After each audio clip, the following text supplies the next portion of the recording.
bonjour à tous.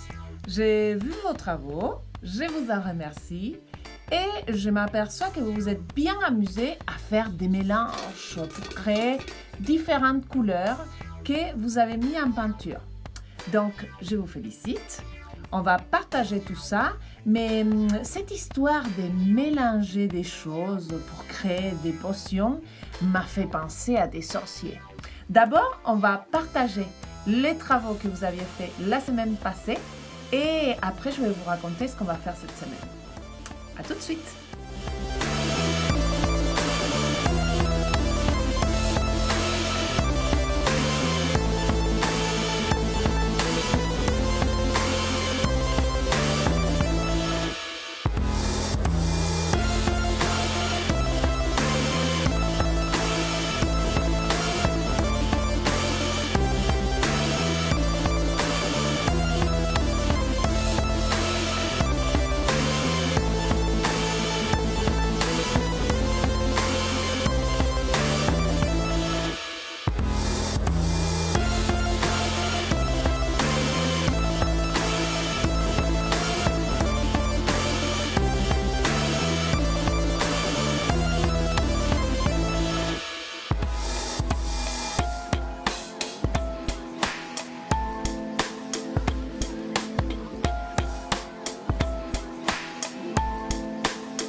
Sir et Mrs. Dursley, qui habitaient au 4 Private Drive, avaient toujours affirmé, avec la plus grande fierté, qu'ils étaient parfaitement normaux.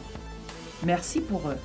Jamais quiconque n'aurait imaginé qu'ils puissent se trouver impliqués dans quoi que ce soit d'étrange ou de mystérieux. Ils n'avaient pas de temps à perdre avec des sornettes. C'est ainsi qu'il commence le premier livre de Harry Potter. Certains parmi vous l'ont peut-être lu. Sinon, je les conseille, je vais mettre un lien sur mon Padlet avec un PDF du livre. C'est une bonne idée de lecture à faire en famille. Même dès qu'on est tout petit, on peut se faire lire par quelqu'un à la maison, un chapitre par jour. Mais je voulais vous parler de ces films. Vous avez vu, je porte des choses, des habits qui ont été designés pour ce film. Et je voulais qu'on parle un petit peu de qui est derrière l'invention de ces costumes et ces objets d'un univers de films comme Harry Potter. Donc, dans ces cas-ci, bien sûr, tout commence par l'écrivaine qui a créé ces textes et elle nous a offert déjà l'univers de Harry Potter. Ensuite, nous avons les films. Alors, les films viennent après les livres, il ne faut pas oublier. Et surtout, si vous n'avez pas eu la chance de lire les livres, je vous les conseille parce que ce qui se passe dans les films qui est merveilleux, ce n'est qu'une partie réduite de ce qu'on peut imaginer en lisant les livres. Donc, derrière ces films, il y a toute une équipe des créateurs qui vont donner vie à ces objets dont on apprend leur existence par la lecture. C'est des objets magiques. Alors, nous avons des baguettes magiques. Nous avons aussi d'autres objets comme ces colliers, par exemple, ça s'appelle un turn timer.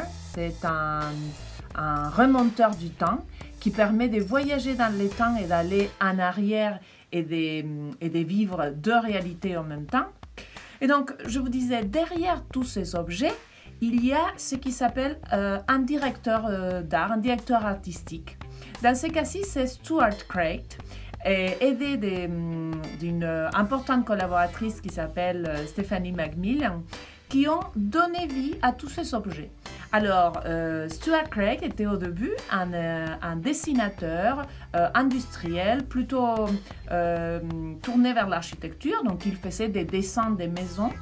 Et il a gardé ses petits côtés de dessinateur pour les mettre au service des films. Il a gagné plusieurs prix pour son travail en collaboration avec des réalisateurs de films. Et donc, tout ça, ça passe par une phase de dessin, de conception, et puis ensuite, il faut les réaliser. Bien sûr, ils ont plein de gens qui font des métiers différents, qui les aident, mais il y a tout un tas d'objets qui a été créé pour ces films. Donc, ce que je m'étais dit qu'on pouvait faire cette semaine, c'est puisque chaque objet magique a une utilité.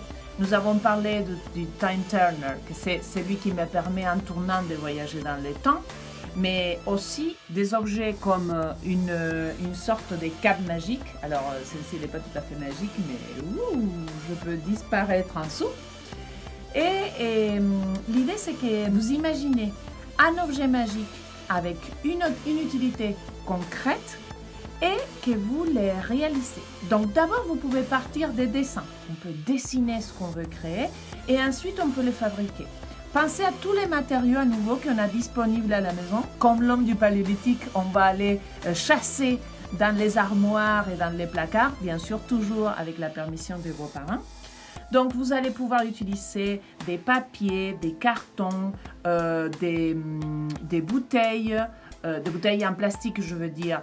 Vous allez pouvoir, ou des petites bouteilles en verre aussi, par exemple. Vous pouvez créer des sortes de potions magiques. Pourquoi pas, si vous avez des petites bouteilles en créant une étiquette. Quoi d'autre? Des laines, des ficelles. Quand j'ai dit ces bouteilles, je parle des bouteilles en plastique qu'on peut couper facilement. Donc, on va imaginer un objet et son utilité. On a vu, celui-ci, ce collier permet de voyager dans le temps. Les baguettes permettent de faire plusieurs sorts, de jeter des sorts et de transformer les choses. Chez Harry Potter, du coup, on peut trouver inspiration, mais surtout, j'aimerais un objet qui vous corresponde. Attention, je n'aime pas les objets qui font disparaître les petites sœurs ou les petits frères qui vous embêtent. Ça, on ne va pas le faire. Mais j'ai hâte de voir vos réalisations la semaine prochaine, ici, dans Art Plastique à la maison. Je vous remercie à nouveau et vous souhaite une belle semaine. Je vous rappelle qu'à partir de maintenant, vous pouvez trouver les nouveaux épisodes des Arts Plastiques à la maison sur ces liens ici. C'est mon Padlet, c'est une espèce de mini-site. Et j'attends vos réalisations par mail, comme toujours, sur cette adresse. Voilà, je vous souhaite une belle semaine. Au revoir.